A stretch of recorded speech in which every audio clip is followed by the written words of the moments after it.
Саламатсыңарбы? 10-класс Кыргызстан тарых сабагы. Мугалим Шералиев Эмил. Сабакка кунт коюп көңүл бурабыз. Кайтарым байланышка чыкканды унутпагыла. Бүгүнкү сабактын темасы Монгол империясынын доору. Сабактын планы: Чыңгыз хандын бийликке келиши, Чыңгыз хандын өмүр баяны, Кыргыз уруусу жөнүндө Рашид ад-Диндин эмгегинен үзүндү. Монголдор жана кыргыздар, Енисей кыргыздарынын журт которуусу, Хайду мамлекетинин негизделиши жана анын реформалары жөнүндө маалымат аласыңар. 9-10 кылымга чейин монгол татар элдери коңшу жашаган. Кийинчерээк татарлар көбөйүп, Оңгут, Меркит, Огу жана башка чоң урууларды бириктирген татар уруу бирикмеси түзүлгөн. Бара-бара татар уруулар бирикмеси бузулуп, монголдор менен татарлардын карама-каршылыгы күчөйт. Ошол мезгилде Корей, Коңурат, Ойрот, Найман уруулары өз алдынча күчөй баштаган. Чыңгыз хандын кыргыздарга кандай тиешеси бар деген маалыматтарга Темучиндин 8-чи чоң энеси Алангоу 5 баласынын экөөсүн монгол көсүнөн, кийинки 3 уулун Улуу Кыргыз дөөлөтүнүн мезгилинде монгол урууларынын бийлеген кол башчыдан төрөгөн деген божомолду орустун белгилүү окумуштуусу Березин айткан. Бул пикирди немец окумуштуусу Рачневский да ырастаган. Кытай тарыхчысы Хан Жулин наймандарды кыргыз урууларынын бири деген. Рачневский найман деген монголчо аты түрктөрдүн 8 өгүзүн түшүндүрөт дейт. Демек Чыңгыз хан кийин монголдошуп кеткен байыркы кыргыз тукумунан деген божомол бар. Чыңгыз хан Темучин улуу монгол мамлекетинин негиздөөчүсү. Онон дарыясынын боюндагы Делигюн Болдок деген жерде туулган. Монгол урууларын бириктирип 1206-жылы бүткүл монголдордун курултайында Чыңгыз монгол тилинде бекем, күчтүү деген ысымды алып, өзүн хан деп жарыялаган. 1207-жылы бир нече түрк-монгол элдерин каратып, 1211-1218 жылдары Түндүк Кытайды, 1218-220 жылдары Орто Азияны басып алган. 1219-24 жылдары Түндүк Чыгыш Иранга, Афганистанга кыйраткыч соккурган. 1223 жылы Калка өзөнүндө түштүк орус князьдарын талкалаган. 1237-240 жылдары бүткүл орус жерлерин каратып алган. 1207 жылы кыргыздар Чыңгыз хандын бийлигин согушсуз таанышкан. Бирок 1218 жылы туматтарга кошулуп көтөрүлүш чыгарышкан. Чыңгыз хандын согуштагы ийгиликтери. Чыңгыз хандын буйругу менен монгол, татар, түрк уруулары жоортулга чыгууга тийиш болгон. Аскерлер ондуктарга, жүздүктөргө, миңдиктерге жана 10 миңдиктерге, түмөндөргө бөлүнгөн. Темирдей тартип орнотулган. Бул жоокердин коркоктугу үчүн бардык ондукту, бир ондук үчүн жүздүктү өлүм жазасына тарткан. Жоортулдарда үрөй учурган коркутуу Чыңгыз хандын тактикасы болгон. Согушта басып алган жерлерде жүздөгөн, миңдеген адамдарды эч күнөөсү жок кырып салуу, өрттөө, талкалоо анын адаты болгон. Чыңгыз хандын түштүк Сибир элдерин багындыруусу жөнүндө монголдордун жашыруун тарыхында мынтип жазылган. Таблицада бардыгы жазылып турат. Жакшылап окуп, билип түшүнгүлө. 1217 жылы Туба кыргыз ээлигинде жашаган туматтар монголдорго каршы көтөрүлүш чыгарган. Тажрыйбалуу Барагул Ноён баштаган монгол аскерлери көтөрүлүштү аяосуз басышкан. 1218 жылы монголдук салык жыйноочулар туматтардын салыкка кошуп дагы 100 кызын өзүнүн феодалдарына берүүнү талап кылышкан. Кыргыздар туматтар менен биригишип жол башчы Курулун жетектеп көтөрүлүшкө чыгат. Жуучи баштаган монголдор көтөрүлүштү ырайымсыздык менен басат. Кыргыздардын көбү кырылып, бир жааматы туткунга түшүп, бир бөлүгү Чытырман Токойго качып кутулат. Кыргыз уруусу Кыргыз жана Кемжуит бирикмеси чектеш эки аймак. Алар биригип бир мамлекетти түзгөн. Кемжуит чоң дарыя бир жагынан Моголистан чектешсе, экинчи жагынан Селенге дарыясы менен чектешип турган. Сибир аймагынын чегинде Ангара, Мүрөн аттуу чоң дарыянын аймагына чейин созулган. Кемжугиттин бир тарабы Найман уруулары байырлаган жерлерге жана тоолорго барып такалат. Алар болсо өздөрүнүн үч эмири Урут, Утужу, Элик, Тимур жана Аткиратты кечүүнүн улууга ызатын туюнткан ак шумкар менен кошо тигилерге чогуу аткарууну талап кылышкан. 12 жыл өткөн соң Барс жылы Баржугин Токум менен байлыктуу байырлаган Тумат урууларынын бири козголоң чыгарганда, монголдор кыргыздар жакын жерде болгондугу үчүн кыргыздардан аскер берүүнү талап кылышкан. Алар аскер бербей өздөрү да көтөрүлүшкө чыгып, Чыңгызхан аларга өзүнүн уулу Жуучини кошуу менен жиберген. Алар кыргыздарды жеңип, баш ийдирип кайтып келишкен. Чыңгызхандын уулдары Жуучи, Чагатай, Угедей, Тули. Монгол аскерлери чабуулда. Монгол же Юан Чингиздердин династиясы. Бул династия Кытайдын тарыхында 20 династия катары эсептелет. 1381 жылга чейин жашаган. Монголчо Менгу, кытайча Юан. Тактап айтканда, негиздөө башталыш дегенди түшүндүрөт. Чыңгызхан 1155 жылы төрөлгөн. 1206 жылы бийликке келген. 1227 жылы дүйнөдөн кайткан. Тули хан Чыңгыз хандын эң кичүү баласы катары Чыңгыз ханга аза күтүү мезгилинде 1227-29 жылдары убактылуу хандык милдетин аткарган. Угедей хан Огдай деп 1229-1241 жылдары хандык кылган. Анын учурунда батыш тарапты каратуу аяктаган. Орус жери Монгол империясына кошулган. Андан кийинкиси Күйүк хан Угедейдин уулу.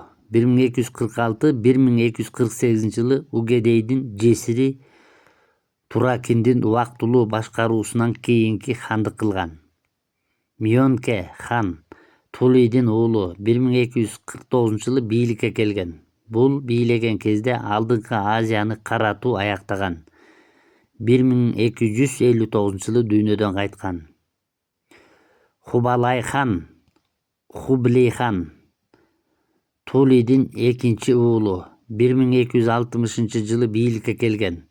Кытайды багындырып Чыңгыз хандын ишин аяктаган. Ал эми Хошила Хутухту хан 1329 жылы ууландырылып өлтүрүлгөн. Топ Темур 29 жашында кайтыш болгон. Или Жебе Тимурдун уулу 7 жашында 1332 жылы өлгөн. Тогон Темур Или Жебенин агасы 1368 жылы Пекинди таштап Монголияга качкан. 1370 жылы дүйнөдөн кайткан. Ушундан кийин Юан династиясы бүтүп, Кытайда Миндердин династиясы башталган. Угедейдин 4-чү аялы кыргыз кызы болгон. Анын тушунда монголдор Түндүк Кытайды, Арменияны, Грузияны, Азербайжанды басып алган. Батый хан чыгыш Европага жоортулга чыгат. Кыргыздарды Тули жана анын балдары башкарган. Монголдор жана кыргыздар Енисейге Кемчик дарыясы куйган жер Кемчик Борук деп аталган. Кем суу, Борук же Бурут бөрүнү билдирген. Ойроттор кыргыздарды Бурут деп аташкан. 1273 жылы Енисейлик кыргыздар монгол наместигин кууп жиберип, убактылуу өз мамлекеттүүлүгүн түзгөн. Кыргыздардын жер которуусу 1275-276 жылдары Хубилайга каршы көтөрүлүш жеңилген. 1277 жылы округдун жаңы борбору Чжанчжоу шаарына көчүрүлүп, бара-бара кытайлыктарга сиңип кетишет. Алтай, Хангай тоолорун мекендеген 9000 кыргыз Хубилайдын буйругу менен Монголиянын ички райондоруна көчүрүлөт.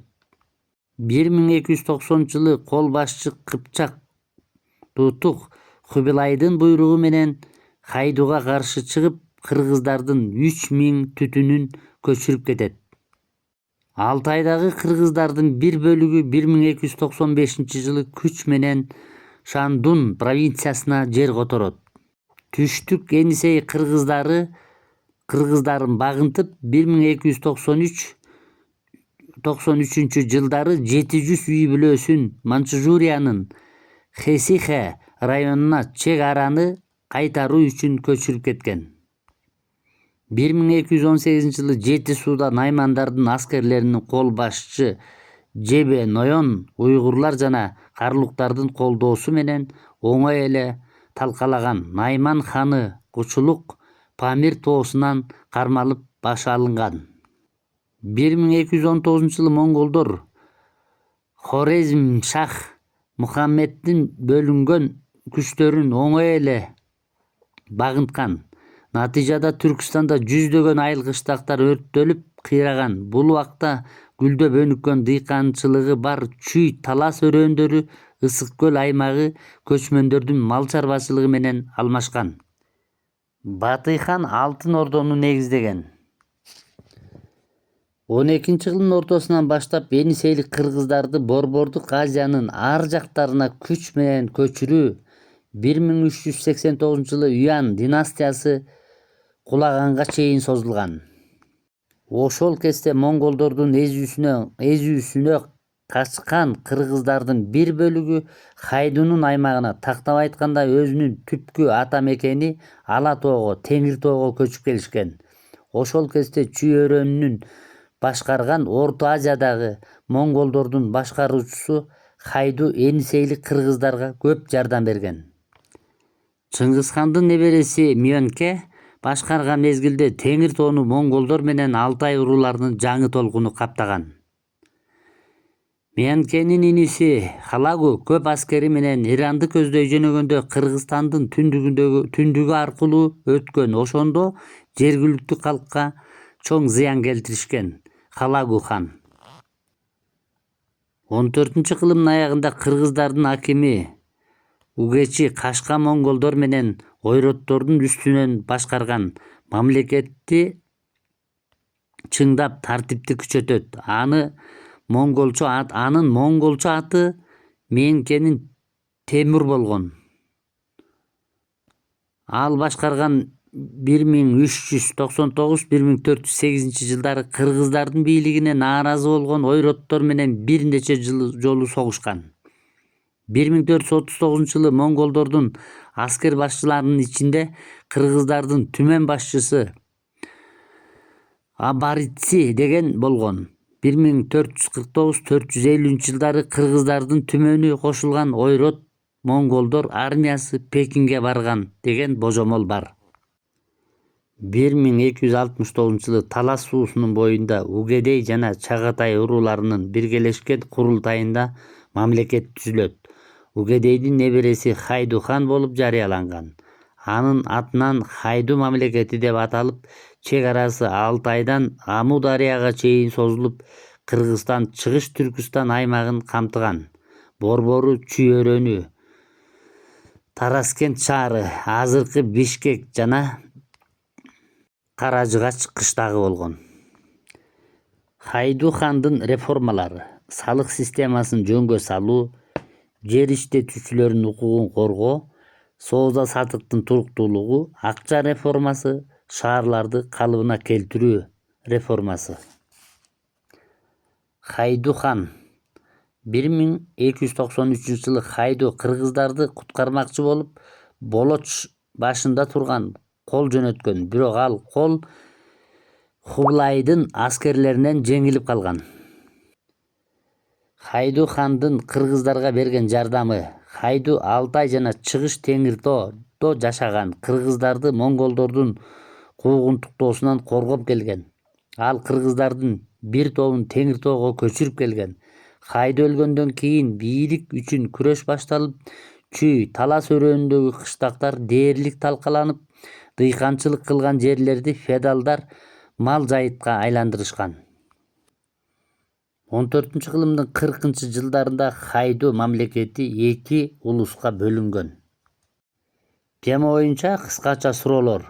Чыңгызхан жөнүндө эмнелерди билдиңер? Монголдор Энисейлик жана Теңиртоолук кыргыздарды качан кандайча басып алган? Монголдор кыргыздарга кандай мамиле жасаган? Хайду ханга жана анын мамлекетине мүнөздөмө бергиле. Хайду хандын реформасы жөнүндө айтып бергиле. Ушуну менен балдар сабагыбыз аягына чыкты. Көңүл бурганыңарга чоң рахмат. Саламатта калгыла.